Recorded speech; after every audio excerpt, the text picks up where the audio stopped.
시청자 여러분 안녕하십니까. 집중진단 제주 안정입니다. 지난 11월에 제주 해녀업이 UN 세계식량농업기구에서 지정하는 세계 중요 농업유산으로 등재됐습니다. 등재 추진 7년 만의 성과이자 2016년 제주 해녀문화가 유네스코 인류 무형문화유산으로 등재된 데 이은 쾌거입니다. 오늘 집중진단 제주에서는 해녀업이 세계 중요 농업유산으로 등재된 데 따른 의미와 앞으로 지속 가능한 해녀업을 이어가기 위한 과제를 토론해 보겠습니다. 토론에 앞서 오늘 함께 자리해 주신 분들 소개해 드리겠습니다. 유철인 제주대 명예교수 함께 하셨습니다. 네, 반갑습니다. 김계숙 제주도 해녀협회 회장 함께 하셨습니다. 네, 안녕하십니까. 네, 반갑습니다. 강승호 제주도 해녀문화유산과 과장 함께 하셨습니다. 안녕하십니까. 네, 반갑습니다. 그리고 고미 제주도 해녀업 세계농업 등재 추진위원회 위원 함께 하셨습니다. 네, 안녕하십니까. 네, 반갑습니다. 오늘 이렇게 네 분 모시고 해녀업의 세계농업유산 등재 의미와 과제에 대해서 지금부터 토론을 시작해 보도록 하겠습니다. 앞서 제가 7년 만의 성과라고 이렇게 말씀을 드렸었는데요. 아마 좀 우리 해녀 회장님 감회가 남다르실 것 같아요. 어떠십니까? 네. 네. 우선 제주 해녀업이 세계 중요 유산에 등재되도록 아낌없이 이 성원에 협조해 주신 제주도민 여러분께 감사하다는 말씀을 드립니다. 이번 등재를 통해 세계적으로 제주 해녀의 가치와 중요성을 다시 한번 인정받고 제주 해녀 전승을 위해 국가적 지원이 필요하다는 것을 확인하는 계기가 마련되었다고 할 수 있습니다. 네. 회장님 혹시 그 일하시는 바다는 어느 쪽에서 일을 하십니까? 저는 모슬포 수협 동일여천계입니다. 동일여천구에서 일하시고요. 네. 혹시 그쪽 어촌계에 소속되어 있는 해녀분 한 몇 분 정도? 해녀분은 한 15명 정도 됩니다. 15명 정도 되고요. 네.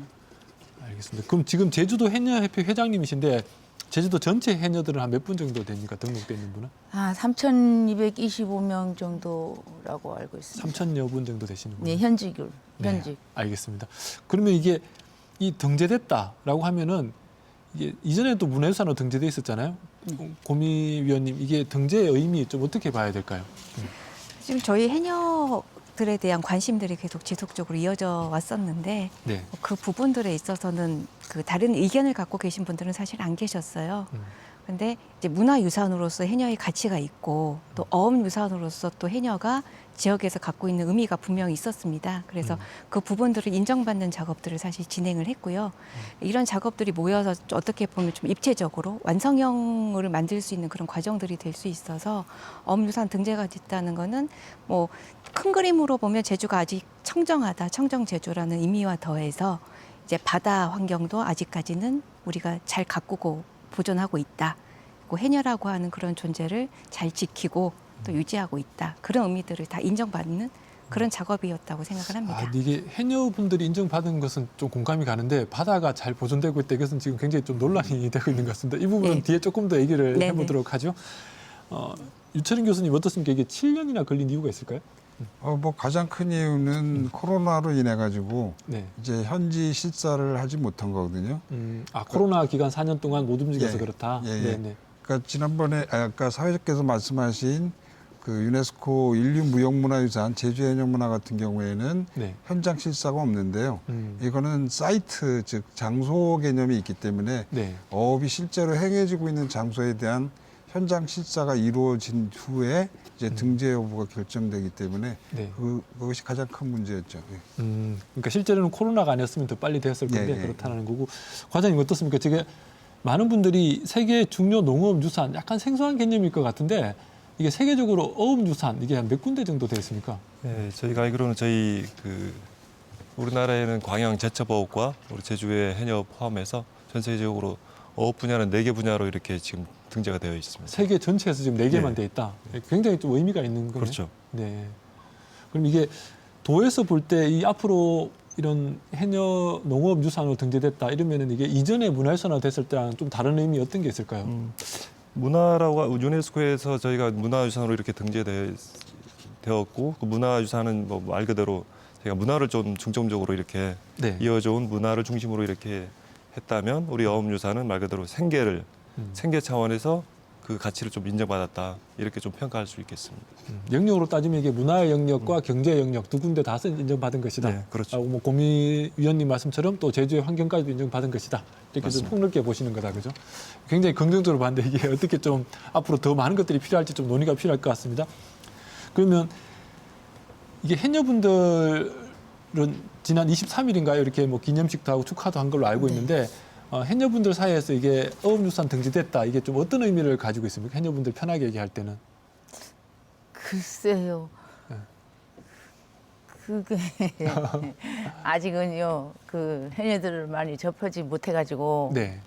자세한 내용은 모르겠습니다만은 아무튼 안 된 것보다는 훨씬 나았겠죠. 예. 그러니까 문화유산 또 되었지만 또 농업유산으로 되어서 네. 조금 더 이렇게 뭐 자부심 같은 게 높아졌다고 예. 봐야 될까요? 문화유산이라는 거는 그 우리 옛날에 해녀들이 그 생활 방식을 얘기하는 거고 네.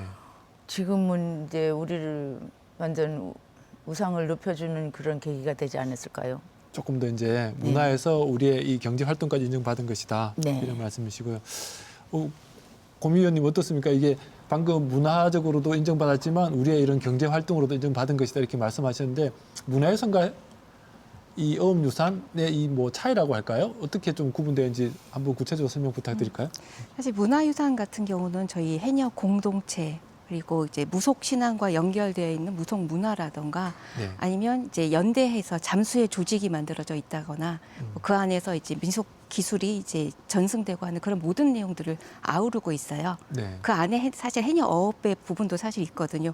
물질 기술이라던가 여러 가지 것들이 들어가 있는데 그런 부분만 놓고 보기에는 조금 다 해녀를 아우르지 못하는 것 아니냐라는 그런 의견들이 조금 있었었고 네. 지금 어업유산 같은 경우는 저희가 농업유산 같은 경우는요 사실 생계와 관련된 그러니까 생업과 관련된 부분들이 많이 강조가 됐습니다. 그래서 저희 실사할 때도 그렇고 반농반어의 시스템을 가지고 있다라고 하는 부분도 보셨어요. 그러니까 바다 밭과 육지의 밭을 다 관리할 수 있는 그런 능력들을 가지고 계시다. 그게 지역 경제와 밀접한 연관을 가지고 있다.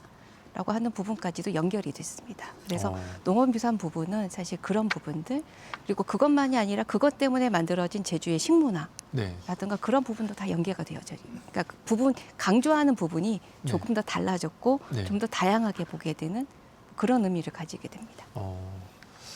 그러니까 이게 뭔가 문화유산이라는 것이 우리 어떻게 보면 이런 행위 자체에 의미를 두는 거라면 이 행위의 결과에 좀 더 의미를 둔다 이렇게 봐도 되겠습니까? 네, 뭐 정신적이고 이제 가지고 있는 뭐 그런 부분들과 그리고 생업과 연결된 어떻게 보면 좀 현실적인 부분이죠. 이게 농업유산인데 사실 식량 문제와도 연결이 되어 있거든요. 네. 식문화랑 그러니까 그런 부분들이 이제 다 맞물려서 이제는 해녀의 가치가 인정받았다. 그렇게 해석을 하면 좋을 것 같습니다. 고미 의원님이랑 김교수 회장님은 이게 또 뭘 하나 차고 계시는데 회장님 그건 뭡니까?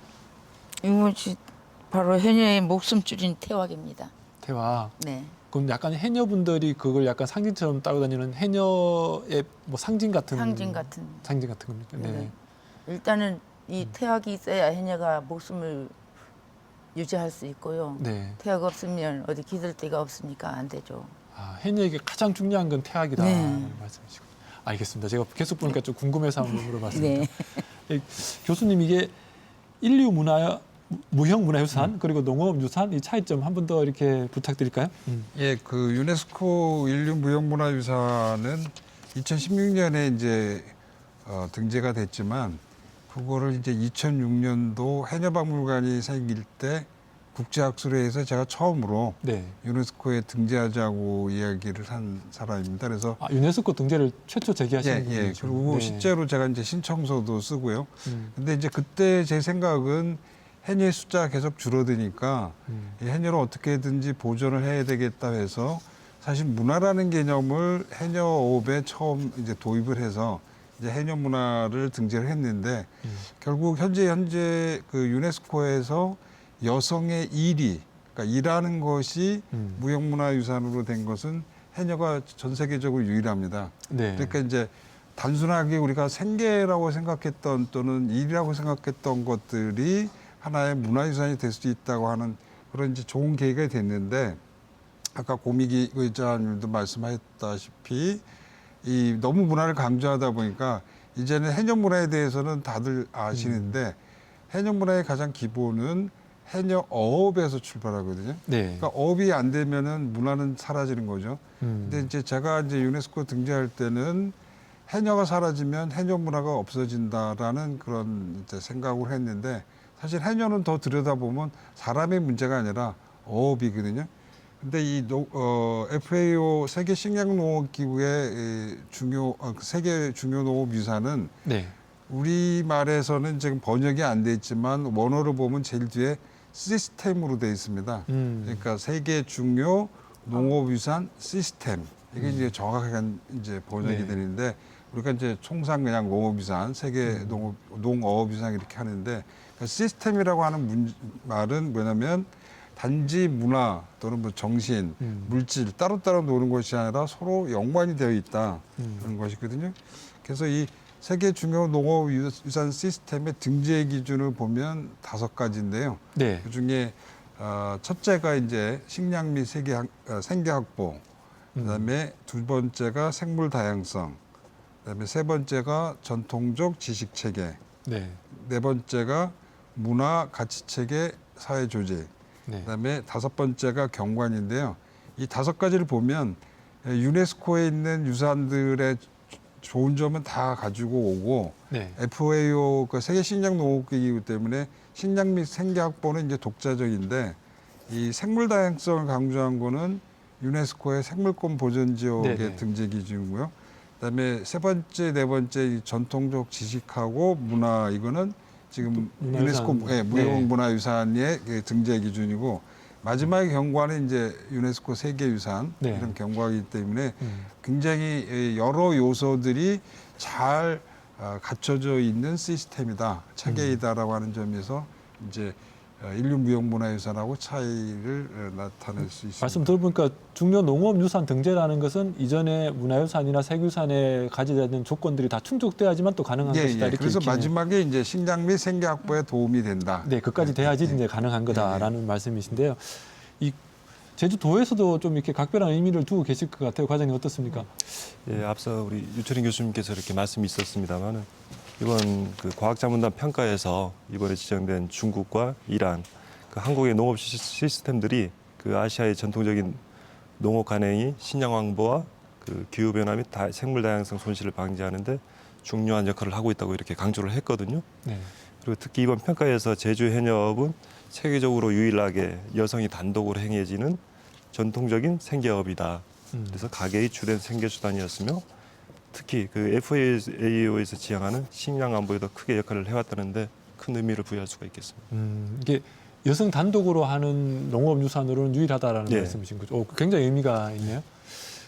그러면 조금 이제 현실적인 문제로 돌아와서 2016년에 인류 무형문화유산으로 이 해녀가 등재되었지 않습니까? 네. 등재된 이후에 회장님 이게 그 뒤에 뭐 어떤 혜택이라고 할까요? 실질적인 게 좀 있어야 되지 않겠습니까? 좀 달라진 점 있었습니까? 16년 이후에. 네, 많이 달라졌죠. 뭐 예를 들면 제일 직접적인 건 뭡니까? 네. 뭐 2016년도에 제주 해녀 문화가 유네스코에 등재된 이후 네. 많은 변화가 있었는데요. 혜택으로는 첫째, 제주 해녀들이 가장 많은 소득원이며 최대 수건인 사업인 소라 가격 안정을 위해 소라 가격을 킬로그램당 5,000원까지 보전받고 있고, 둘째, 70세 이상 고령 해녀들의 이제 소득 보전을 위해 이제 고령 해녀 현 고령 해녀들 이제 수당을 이제 매월 10만 원씩 주고 있고요. 은퇴 수당을 지급받고 있습니다. 은퇴를 하면은 80세 나가지고 은퇴하면은 이제 한 달에 50만 원 씩 33년간 예. 그렇게 지원받고 80세에 대해서 있고, 은퇴하면? 세 번째로는 신규 해녀 양성을 활성화하기 위해 신규 해녀들에게도 3년간 초기 정착금을 지원받고 있습니다. 한 달에 30만 원씩. 근데 금액은 들어보니까 굉장히 미미한데요. 월 10만 원씩도 그렇고 이게 아니 고령 해녀 70세 이상 고령 해녀는 현업 수당이라고 해가지고 나이가 들면은 이제 물건을 많이 잡으려고 노력하지만은 못 잡잖아요. 젊은 사람 비해 가지고. 네네. 그러면 거기에 좀 위로금이라고 할까 그 한 달에 10만 원씩 주는 게 있어요. 그 위로금. 그래서 위로금을 받고 있고요.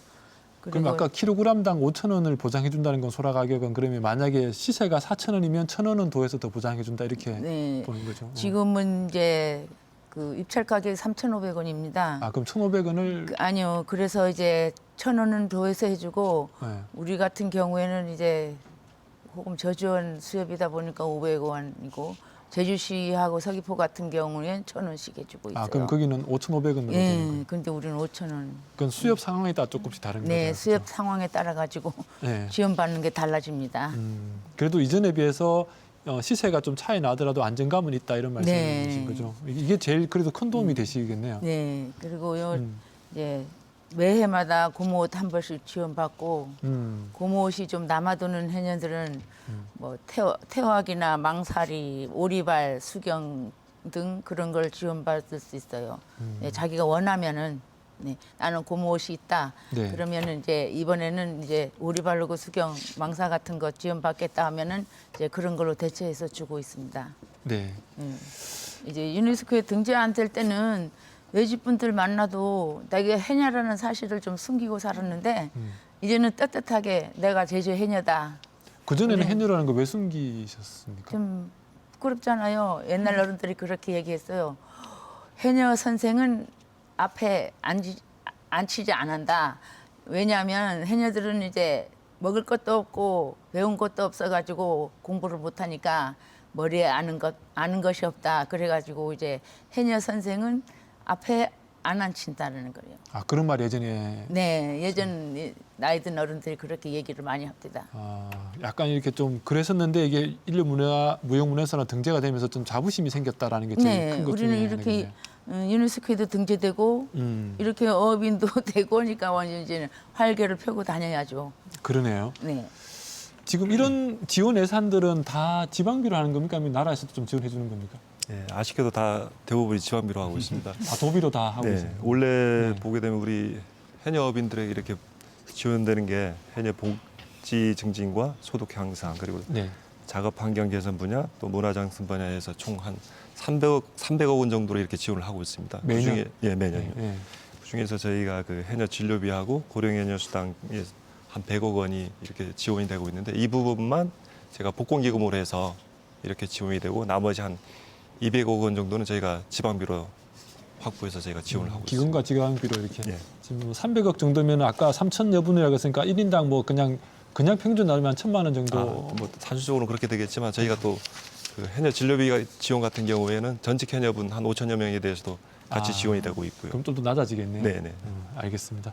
지금 이런 지원들이 되고 있는데 지금 또 농업유산으로 등재된 이후에 어떤 뭐 해녀분들이 이런 활동을 이어갈 수 있도록 또 지원이 더 돼야 된다고 생각을 할 것 같은데 이런 효과 뭐 어떤 게 있을까요, 고미위원님? 네. 효과라기보다는 아마 이번 등재되면서 아까도 잠깐 말씀드렸지만 저희 해녀가 아직 바다에 남아 있다, 해녀업이 가능하다라고 하는 게 그래도 저희가 바다에 의지해서 살 수 있다라고 하는 것들을 객관적으로 증명할 수 있는 그런 네. 기준이 되거든요. 그러니까 네. 그걸 계속 유지할 수 있도록 하기 위해서는 관련된 아마 예산들이라든가 정책이 더 발굴되지 않을까라고 지금 생각을 하고 있어요. 네. 뭐 유 교수님 같은 경우 보실 때는 이런 부분이 좀 더 이렇게 지원돼야 된다 이렇게 생각하시는 부분이 있습니까? 글쎄요, 아까 회장님 말씀하셨듯이 제주 해녀 문화가 유네스코에 등재됐을 때는 해녀들의 자긍심이 굉장히 많이 높아진 걸 이제 피부로 느낄 수가 있고 아까 말씀 들어보니까 네. 저는 놀랐습니다. 네. 예. 또 신규 해녀들이 이제 많이 등장하기 뭐 숫자는 많지 않지만 그래도 신규 해녀가 젊은 해녀들이 다시 나타나기 시작했다고 하는 의미가 있었는데 이번에 이제 세계 농업유산이 되고 나면 어떤 아까 말씀드린 대로 체계적으로 시스템을 갖춰가지고 지원을 해줄 수 있는 발판을 마련했다고 할까요? 그러니까 네. 유네스코는 좀 자긍심에 초점을 맞췄다고 하면 농업유산은 보다 더 체계적인 지원이 돼야 되는데 현재 국가 중요 어업유산인 경우에는 이제 제주 해녀업이 2015년도에 제1호로 돼 있었는데요. 그때는 이제 국가 중요 어업유산이 되면 3년간 얼마죠? 하여튼 그 국비가 지원이 됐는데 지금 세계 중요 농업유산인 경우에는 아직까지 없죠. 없죠. 예. 없습니다. 그러니까 실질적으로 국비 지원 같은 건 없는데 이제 도의 부담이 좀 더 많겠지만은 그러니까 금전적인 재정적인 지원보다도 실제로 보도와도 보전 대책을 종합적으로 세울 수 있는 그런 계기가 됐다고 보는 것이 더 좋을 것 같습니다. 알겠습니다. 그럼 보존 대책에 대한 얘기 조금 이어가 보도록 하겠습니다. 우리 앞서서 조금 얘기 나왔었지만 이런 경관적 측면이나 이런 자연환경적 측면도 굉장히 고려돼야 된다 이렇게 말씀을 많이 하시는데 사실 이 제주 바다가 지금 위기다라는 건 뭐 제 말이 아니라 뭐 많은 언론을 통해서 나오고 있고 저도 해녀분들 인터뷰를 좀 다녀봤는데 최근 이 물질할 게 너무 없다 이런 말씀 엄청 많이 하시더라고요. 그래서 우리 해녀 회장님 보실 때 이전에 비해서 지금 물질을 몇 년 하신 겁니까?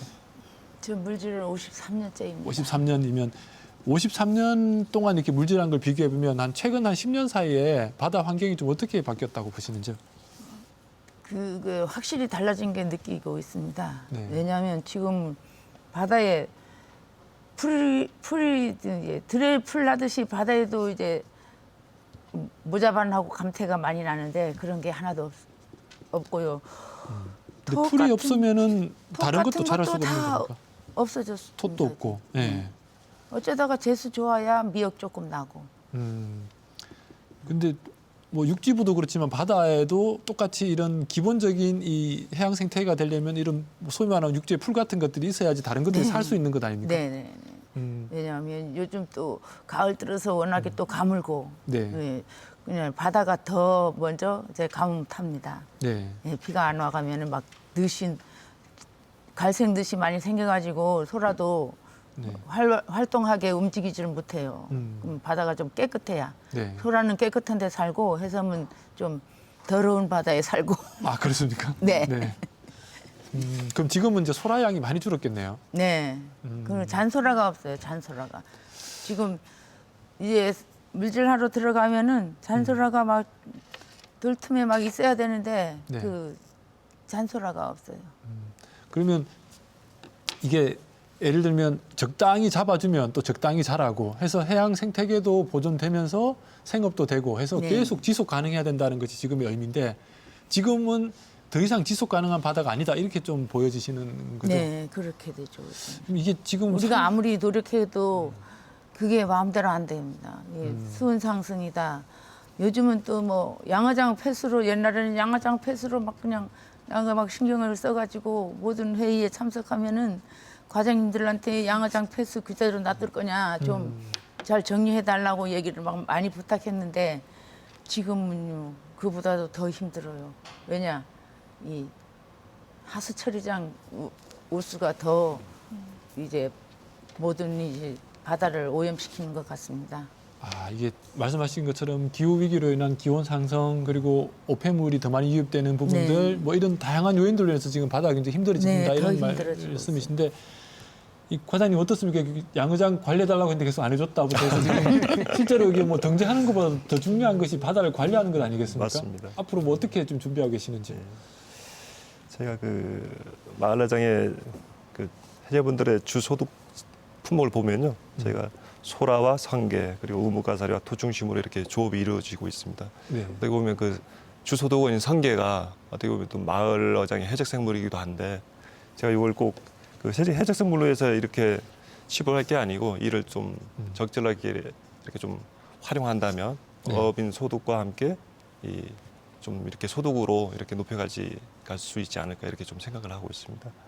또 어떻게 보면 성게는 그 어장을 황폐화시키는 해적 생물이기도 하지만 그 마을 어업의 한 해녀분들의 한 38% 소득의 38% 차지하고 있는 주 소득 품목이기 때문에 이를 균형 있게 활용한다면 어장 관리와 어업인 소득에 좀 효율화를 기할 수 있다고 보고 있습니다. 그렇게 해서 저희도 그 어장 황폐화 방지와 소득 품목 다양화를 위해서 그 마을 어장 12자라든가 그 회조장을 조성하기 위해서 내년부터 좀 사업을 적극적으로 이렇게 진행해 보려고 그렇게 이게 준비를 하고 예를 들면 있습니다. 해녀 문화유산과의 일로만 보기에는 좀 업무의 범위가 넓은 것 같아요. 네. 아까 말씀하신 대로 하수 같은 경우는 또 뭐 하수 담당 부서가 있을 것이고 또 뭐 이런 양어장 문제도 또 다른 부서가 있을 것이고 여러 부서가 있는데 이걸 좀 제주도에서는 이런 협업하는 체계가 지금 좀 갖추어져 있습니까? 네, 그런 체계는 좀 갖춰져 있습니다. 저희 갖춰져 있고. 하중말 처리장 관리하는 상하수도본부하고 또 양식장을 관리하는 수산정책과 네. 또 바다 해양의 전체적인 오염을 관리하고 있는 해양산업과하고 이렇게 좀 협업 체계는 갖춰져 있고요. 상시적으로 이렇게 회의를 네. 하고 계시는 겁니까? 네, 음, 해양산업과 중심으로 해서 그렇게 좀 진행을 하고 이루어지고 있습니다. 이루어지고는 있다. 그런데 이 해녀분들의 말씀이 좀 적극적으로 들어갈 수 있는 구조가 되어 있는지도 궁금한데요. 그런 창구도 있는 걸로 알고 있습니다. 아, 네. 회장님 어떻습니까? 아이고, 우리 과장님 것 같은 경우에는 이론적으로만 얘기하는 거고 우리는 실질적으로 바다에 들어가 가지고 수시로 변하는 바다를 직접 체험하고 있기 때문에 우리가 얘기하는 거 거짓이라고 생각하지 말고 앞으로 신중을 기해 주시기 바랍니다. 과장님 부탁드릴게요. 네, 잘 알겠습니다. 알겠습니다. 어쨌든 이게 현장의 목소리가 또 정책에 잘 반영되는 것이 가장 중요하지 않을까 싶은데 이런 어떻게 보면 제주에서 가장 중요한 것이 이 제주의 생태 경관 이런 부분일 건데 유철인 교수님 어떻게 보고 계십니까? 글쎄 기후 온난화 문제는 뭐 제주 바다만의 문제 아니라 전 지구적인 네. 문제인데 사실은 아까 제가 이제 체계적으로 보존 대책을 세울 계기 기회가 됐다고 말씀드린 것은 이 FAO에서 세계 식량농업기구에서 한 것도 이 지속 가능성을 굉장히 강조하는 거거든요. 그리고 전통업을 강조하는 건데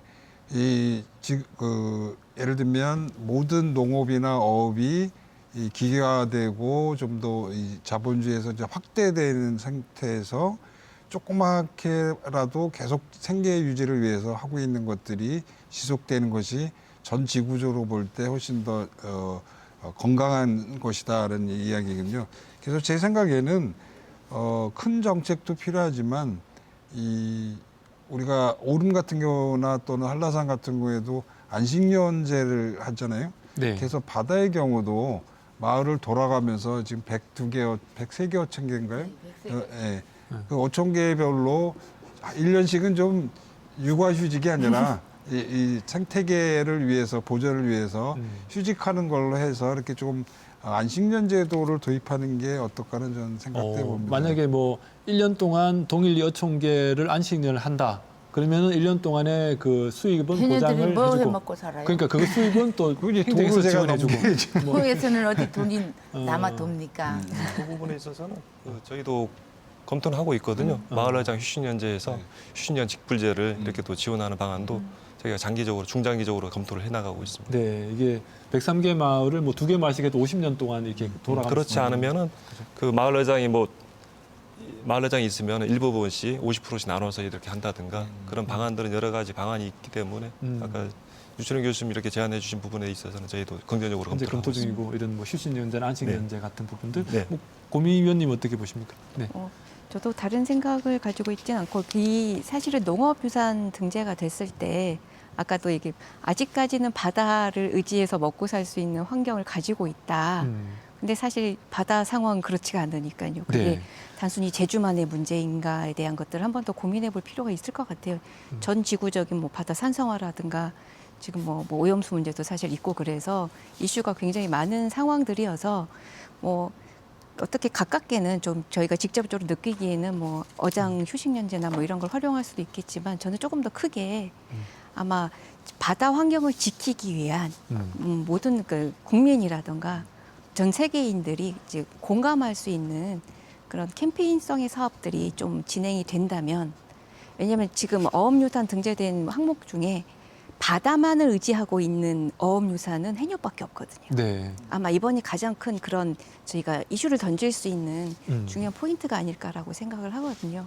왜냐하면 저희 바다만 깨끗하게 한다고 될 문제가 아닌 거예요. 지금 바다는 어쨌든 바닷물이 해류가 흐르고 그거에 대한 문제를 또 감안을 해야 되기 때문에 그러니까 그런 부분에 대한 것들도 같이 얘기를 하면서 좀 제주 바다로 해녀로 이제 관심을 집중시키게 하는 그런 작업들이 좀 필요하지 않을까라는 생각을 합니다. 네, 조금 동시적으로 이루어져야 될 것 그죠. 같아요. 그죠? 그래서 뭐 말씀하신 것처럼 바다의 수온 변화라든지 오염이라든지가 국내외적 요인이 다 엉켜 있는 건데 그래도 이 해녀분들이 일하는 것은 워낙 또 근해 바다다 보니까 또 제주에서 나오는 오염 물질에 가장 큰 영향을 받는 건 또 사실이기도 하고 네, 그죠? 사실. 그러면은 우선은 지금 해녀들이 줄어들었다 이렇게 얘기하는데 제가 통계치를 보니까 70년대 한 14,000명 정도 되었다가 지금 아까 말씀한 대로 3,200여 분 정도 있다고 하면 이게 지금 거의 급감한 것 아닙니까? 거의 그건 완전 바닥치는 거죠. 그럼 지금 매년 줄어들고 아니, 있습니까? 14,000명이라는 거는 전직 해녀, 현직 해녀 합쳐가지고 그러고 예. 나가 지금 말하는 3,226명이라는 건 현직 해녀만 해녀. 얘기한 거고 네. 이제 전직 해녀 한 4,000명 보태면은 한 7,500명 정도는 이제 해녀가 이제 있다는 거나 마찬가지죠. 지금 이렇게 계속 줄어드는 가장 큰 이유는 네. 뭡니까? 예. 고령화되다 보니까요. 고령화됐다는 말은 새로 들어오는 사람이 없다 이런 말씀이신 거죠? 그 늙어서 은퇴하는 사람은 많고 네. 저 신규 해녀 들어오는 사람은 좀 저조해가지고 좀 그러니까 이제 그 숫자를 메꾸지 못해가지고 매해마다 감소가 되는 거죠. 그러니까 지금 지난해에 비해서 올해 한 몇 분 정도 줄어든 거예요? 지난해 현직 비해서 해녀가? 한 200명? 200명, 150명에서 200명 정도. 200명. 그럼 지금 추세면은 한 15년 지나면은 그냥 추세대로만 보면 거의 뭐 사라질 수도 있다 이렇게 봐야 되는 지금 거니까. 좀 70대가 제일 많고요. 네. 이제 그다음 65세 이상은 별로 몇 사람 안 되고 70대가 제일 많으면 아까 회장님 말씀하신 대로 80세 넘으면은 또 이제 은퇴하고. 은퇴하게 되면 사실은 10년, 15년 지나면은 해녀분들이 거의 좀 사라질 가능성이 거의 없다. 사라지죠.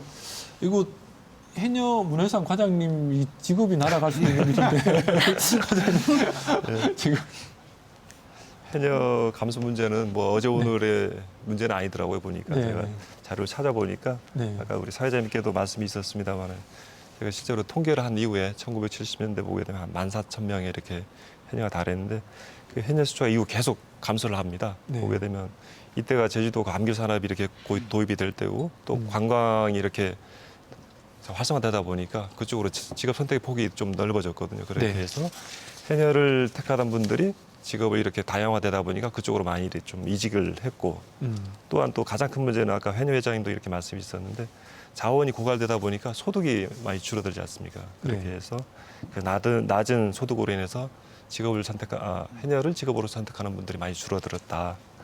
그렇게 지금 저희가 보고 있는데 또 적정 해녀 수가 저희가 보게 되면 그 지난 2021년도에 저희가 용역을 했거든요. 이렇게 용역을 했는데 용역 당시에 코호도 조사를 통해서 예측한 결과 1년에 30명씩 신규 해녀가 이렇게 양성이 되고 이렇게 된다 하더라도 2060년 되게 되면 저희가 해녀가 한 700명 이하로 이렇게 떨어지게 돼 있더라고요. 그래서 굉장히 저희가 위기의식을 느끼고 있고 그래서 저희가 좀 지금 민간에서 2개 해녀학교를 이렇게 운영하고 있는데 제가 해녀학교도 이렇게 좀 확대를 할 계획에 있고 해녀학교의 적극적인 지원과 육성을 통해서 저희가 매년 해녀를 신규 해녀를 한 50명 이상씩 이렇게 배출을 하려고 하고 있습니다. 계획은 그런데 지금은 한 몇 명 정도 신규 해녀가 지금 한 나와요? 30명 정도 하고 있고요. 30명 정도가 네, 연평균 30명? 합격은 하지만 실제 해녀로 등록하시는 분이 아니 해녀학교에서는 연평균 60명 정도 배출을 하고 있고 그 중에서 절반인 30명 정도를 신규 해녀를 저희가 가입을 시키고 있습니다. 가입은 되고 있고. 예.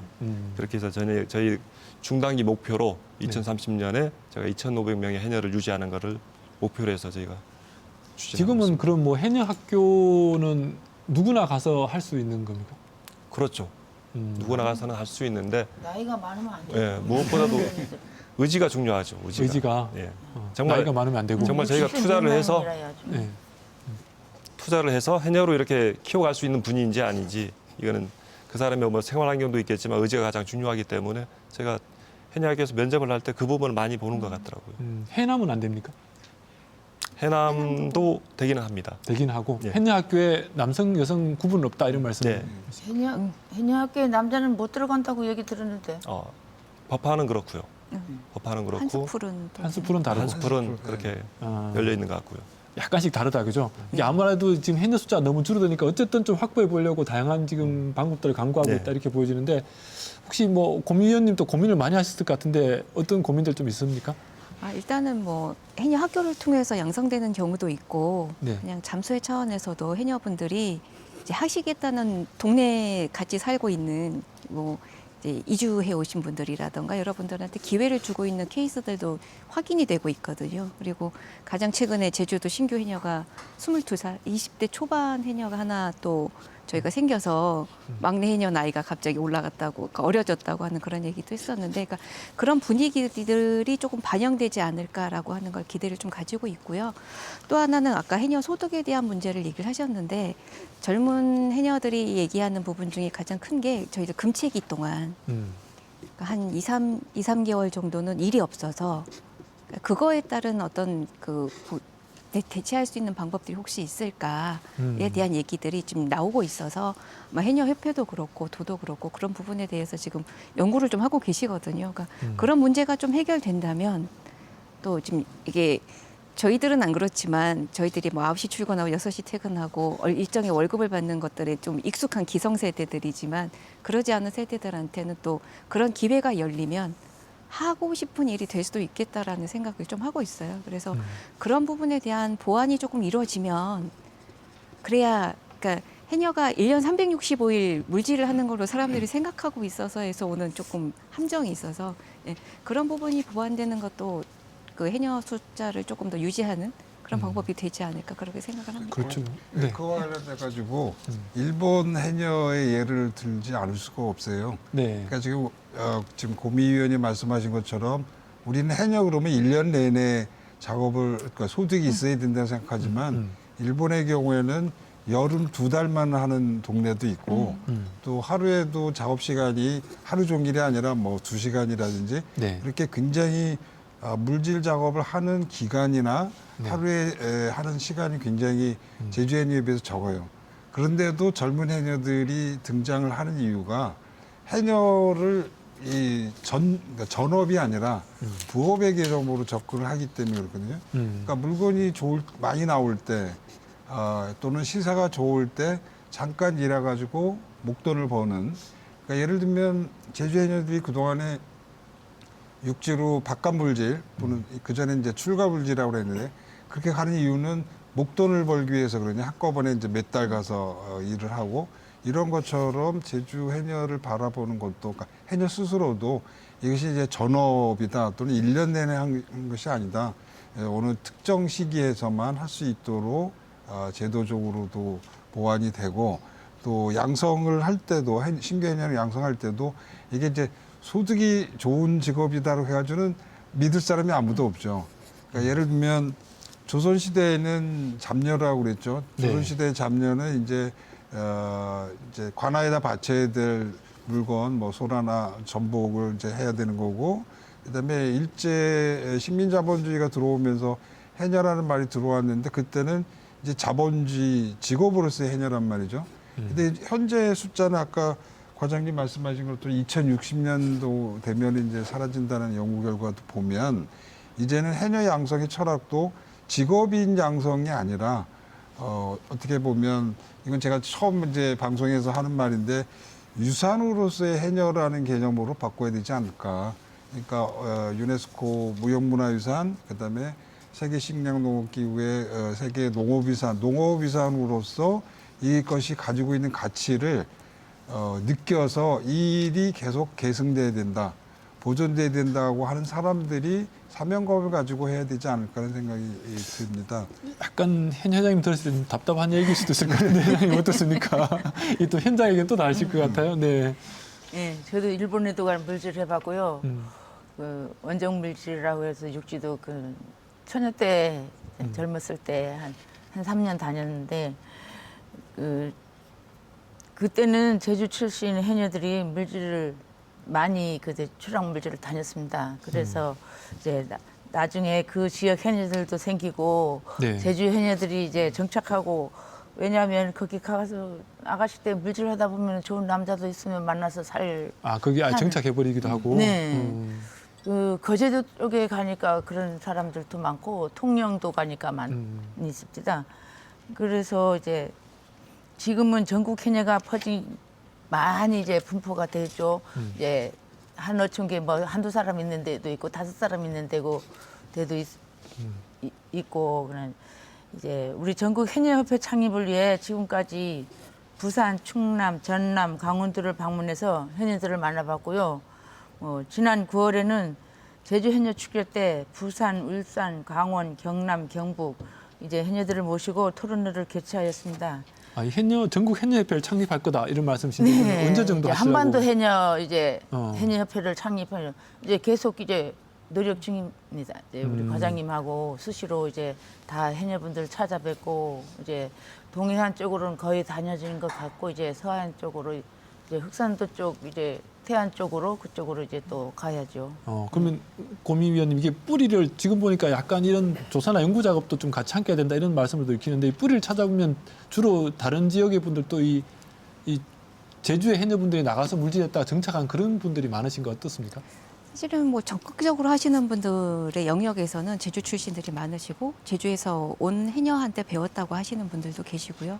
사실 뭐 그 과정에서도 그 지역 해녀들하고의 다툼도 있었고 뭐 여러 가지 작업들이 원래 이제 일들이 있었어요. 예, 뿌리를 둔 해녀들이랑 온 해녀들이랑 그렇죠. 이렇게. 왜냐하면 이게 돈이 오가는 문제였기 때문에 그런 네. 같은 과정들을 거치면서 누군가는 정착을 하고 누군가들 돌아오고 하는 그런 과정들이 쭉 있었습니다. 그래서 지금 아까 회장님 말씀하셨다 한반도 해녀협회를 하겠다라고 하는 것 중에 하나는 뭐 해녀들이 그 저희들 유네스코 등재할 때도 그런 얘기가 있었지만 적극적으로 이제 개척을 하는 그 생업 문화를 전파를 하는 그런 역할들도 했었고 또 해녀가 진출했던 지역들 같은 경우는 마을이 만들어진 경우들도 많았거든요. 그래서 그런 공동체 문화를 전승하는 그런 것까지도 그러니까 아까 교수님 말씀하셨던 것처럼 유산으로서의 해녀를 봤을 때는 그 모든 게 또 다른 다음 단계, 그러니까 지금 저희가 갖고 있는 지역 소멸이 위기라던가 그런 거에 대한 다른 대안으로 또 제시할 수 있는 철학을 가지고 있기 때문에 그런 것들도 다시 개발을 해서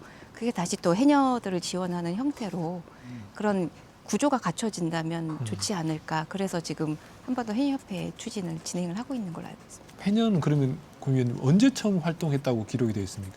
기록상으로는 저희 뭐 삼국시대 얘기도 나오고 삼국시대? 그렇거든. 예, 근데 뭐 저희 유네스코 등재할 때 좀 재미있는 일이 있었어요. 그러니까 일본 아마가 자기들은 조개 무덤이 있어서 예, 거기에 보면 비창과 같은 그런 도구가 있어서 가지고 아마의 역사는 그때부터였다. 이제 제주는 그런 얘기를 사실 못했거든요. 기록으로 봤을 때는 뭐 삼국 유사에 나왔거나 뭐 이런 얘기를 꺼낼 수밖에 없어서. 네. 근데 뭐 다시 더 뒤집어서 보면 채집 문화거든요. 네네. 해녀들이 이제 소라를 채취하고 전복을 채취하고 채집 문화인데 채집 문화 역사는 굉장히 오래됐죠. 저희들이 가지고 있는 경제를 그 채집 문화에서 저희들 뭐 그 사냥 문화로 왔고 그 다음에 뭐 농업으로 갔고 산업으로 갔기 때문에 가장 역사가 긴 그런 문화의 그 증인이 아닐까 저는 생각을 합니다. 예, 이 어떻게 보면 지금까지 남아 있는 채집 문화다 이렇게 네, 좀 보시는 그렇죠. 거다, 그죠? 그러면은 교수님 어떻습니까? 북한에도 해녀가 있습니까? 좀 궁금하네요, 갑자기. 거기는 저는 가보지는 않아가지고 모르겠는데 거기가 지금 수온이 낮아가지고 저는 들어본 적은 없습니다. 아, 없고 어떻게 보면 이런 관련 연구들도 앞으로 그러니까 좀 계속 이루어져야 될 것 같은데 앞으로 어떤 연구가 좀 필요합니까? 글쎄 이때 유네스코 등재할 때도 이제 여러 국제 심포지움이나 국내 학술회의를 할 때 보면 해녀가 너무 많이 알려져 있기 때문에 해녀 문화에 대한 그 학술적 업적이 축적이 돼 있는 줄 아는데 사실 별게 없었거든요. 네. 마찬가지로 해녀어업에 관한 것도 그러니까 나자어업이라고 우리 수산화법의 시행령에 나와 있는데 그 해녀업에 관한 기본적인 통계도 사실 축적된 게 별로 없어요. 그래서 해녀 문화가 됐든 해녀어업이 됐든 가장 기본적인 자료 축적 예를 들면 어촌계별 해녀별 작업일지는 다 쓸 거거든요. 근데 그것이 이제 총계를 내가지고 합계를 내서 생산량이 어떻게 되는지 이렇게 어떻게 정확하게 지금 도에서 잘 잡고 있는지 모르겠습니다만은 하여튼 기본적인 연구들이 지금 많이 필요한 것 같습니다. 알겠습니다. 이게 기본적인 연구부터 조금 체계적인 연구까지 필요하다 이렇게 좀 읽히고 앞으로 아마 제주도에서 해야 될 과제가 아닐까 이렇게 좀 생각이 되는데 오늘 들어보니까 이게 유산으로서의 해녀 그리고 직업으로서의 해녀 사이에 조금 앞으로도 많은 토론이 좀 필요할 것 같습니다. 네, 그런 토론들을 기대하고 오늘 토론을 조금 정리해야 될 것 같아서 짧게 시간이 거의 없어서 30초 정도씩만 못다한 말씀들 하고 좀 정리하도록 하겠습니다. 먼저 해녀 회장님, 네, 짧게 부탁드리겠습니다. 네. 다시 한번 제주 해녀업이 세계 중요 업유산이 된 것에 대해 도민 여러분께 감사의 말씀을 드립니다. 우리 해녀협회에서도 제주 해녀를 보존하기 위해 최선을 다하겠다는 말씀을 드립니다. 고맙습니다. 감사합니다. 네, 그리고 유철인 교수님, 네, 이제 처음에도 말씀드렸지만 이제 문화와 어업이 한꺼번에 다 두 가지 유산이 됐기 때문에 훨씬 더 시너지 효과가 있을 유산 등재이고 아까 고미 의원님이 그 바다를 강조하셨는데 보니까 세계 농업유산 중에서 어업유산이 4개인데 나머지 3개는 강 아니면 호수예요. 그러니까 유일하게 바다만 예. 제주만 유일하게. 예. 그래서 그 바다를 계속 강조하는 것도 필요한 것 같습니다. 네, 제주의 바다를 강조하자라는 말씀. 그리고 고미 위원님, 네.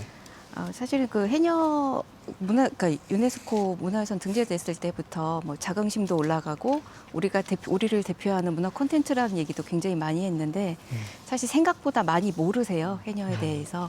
그래서 이 기회를 통해서 좀 많이 관심을 갖고 해녀 문화나 해녀업을 향유하시는 분들이 늘어나면 사실 유산적 가치가 더 커지는 거거든요.